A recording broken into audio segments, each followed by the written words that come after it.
আব্বু বাবা সৃষ্টিকর্তার পরে একটাই ভরসার মানুষ, একটাই ভরসার হাত। আজ বাবাকে নিয়ে হসপিটালে যাওয়ার দিন। বাবা অসুস্থ হওয়ার পর থেকে এই দিনগুলা বলে কয়ে আসে না, হঠাৎ করেই চলে আসে। কারণ হঠাৎ করেই আমার বাবা অসুস্থ হয়ে পড়ে। 1 বছরের উপরে হয়ে যাচ্ছে আমার বাবা অসুস্থ।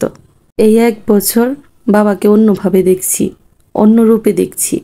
যে হাজারো বিপদে মাথায় হাত রেখে বলতো, আরে মাইয়া আমি তো মইরা যাই নাই, আমি তো আছি, আমি বাইচা থাকতে কোনো টেনশন করো না। যাকে দেখলে, যার কথা শুনলে যত কঠিন বিপদেই থাকি না কেন, বিপদকে বিপদ মনে হয় না। যে বাবাকে দেখলে মনে সাহস আসতো, সেই বাবাকে দেখিয়ে এখন বারবার ভেঙে যাই। মনে হচ্ছে জীবনটা খুব তাড়াতাড়ি ফুরিয়ে যাচ্ছে। ইস, সেই বাবাকে যদি আবারও ফিরে পেতাম। এই তো সেদিনের কথা। বাবার কাঁধে ভর করে সাঁতার শিখেছি। বাবার কাছে কত আবদার, বড় ছোট সব আবদারই বাবা পূরণ করেছে। এখনের মতো তখন মাথায় আসেনি আমার বাবা পূরণ করতে পারবে না, বা সেটা কখনোই ভাবিনি বাবার এবিলিটি নাই, বাবা দিতে পারবে না। তখন ভাবতাম বাবা মানেই সব আবদার পূরণ করবে, করতে হবে তো হবেই। যেটা দরকার ছিল সেটাও নিতাম, যেটা খুব একটা দরকার ছিল না সেটাও আদায় করে নিতাম। এখনও রাতে ঘুমালে সেই ছোটবেলার কথা মনে পড়ে।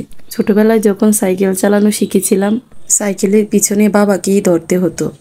অন্য কেউ ধরলে খুব ভয় পেতাম, কারণ আমি জানতাম আমার বাবার মতো করে কেউ আমাকে সেভ করবে না।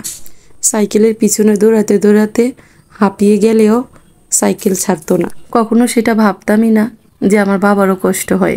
ভাবতাম বাবা মানেই শক্তিশালী, বাবা মানেই অসম্ভবকে সম্ভব করা।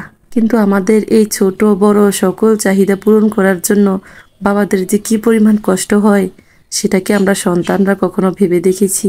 বাবা মানেই একটা আবেগের জায়গা, একটা ভালোবাসার জায়গা, একটা ভরসার জায়গা, যে হাজারো কষ্ট করে শুধু সন্তানের মুখে হাসি ফোটানোর জন্য, যার সাথে পৃথিবীর কারোর সাথে তুলনা হয় না। সারা জীবন সন্তানের জন্য করতে করতে নিজের জীবন শেষ করে দেওয়ার নামই বাবা। এখন ভাবি, কেন বাবাদের বয়স হয়, কেন বাবারা বুড়ো হয়, কেন এই ভরসার হাতটা সারা জীবন সন্তানের জন্য বেঁচে থাকে না?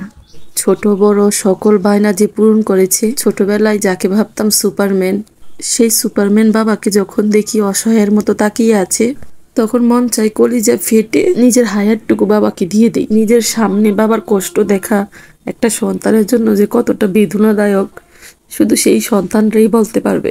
এখন শুধু চিন্তা করি, একটু যদি বাবার কষ্টের ভাগ নিতে পারতাম। কেন বাবারা সব সময়ের মতো মেয়েদের জন্য সুপারম্যান হয়ে থাকে না? এখন শুধু আল্লাহর কাছে একটা জিনিসে যাই, যেমনই আছে যেভাবেই আছে শুধু বাবা বেঁচে থাকুক। পরিশেষে একটা কথাই বলবো, সব কবরবাসী বাবা জান্নাতবাসী হোক, সব জীবিত বাবা দীর্ঘজীবী হোক।